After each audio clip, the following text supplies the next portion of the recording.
So here's personally what I believe I'm doing when I am having the phenomenon of what other people call astral projection and what I prefer to call spirit travel, or a meditative trance state wherein I have the experience of traveling with my spirit to other worlds.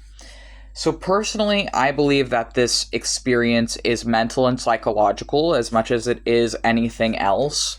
And I think that when I'm doing this, that I am essentially like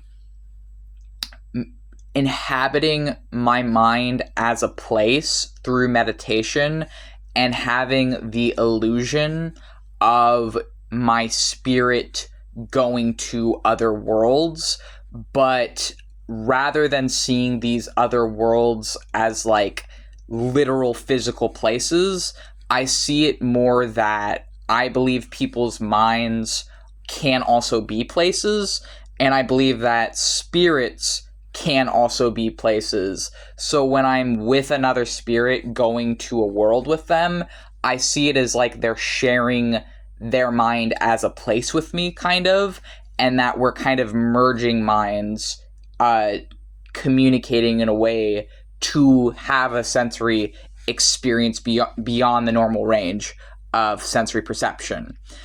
I think that when I'm doing this, I'm sort of like putting myself in a mindset where I'm communing with something that is like a god, and I'm going with these gods to these other worlds, but I believe that these other worlds and these gods are, as much as they are anything else, mental and psychological.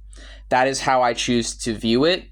And this is part of why I don't like the term astral projection, because I don't agree with the history of that term or where that term comes from.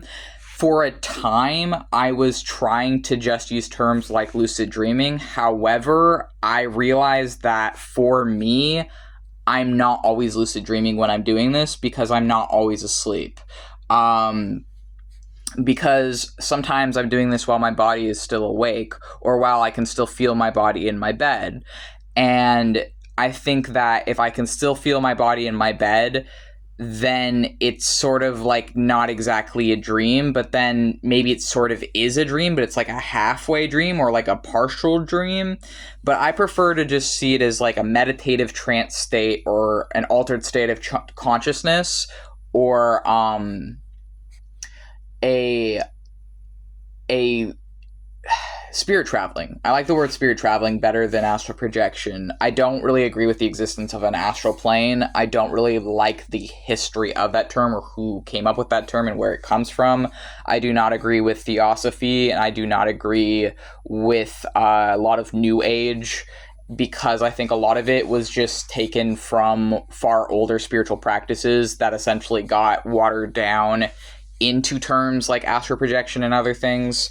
So this is just essentially me voicing what I believe this actually is that I'm doing, and essentially like relaying that experience, because I think that it's important to like share different perspectives. And I think that when I am having these experiences, I am meditating in such a way where I'm going on adventures, and these adventures and the connections I make in them are real, but I do believe that it is a mental and psychological phenomenon. However, I don't believe anymore that it is exclusively summarized with lucid dreaming, and the reason I don't believe that is because I can do this while my body is still awake.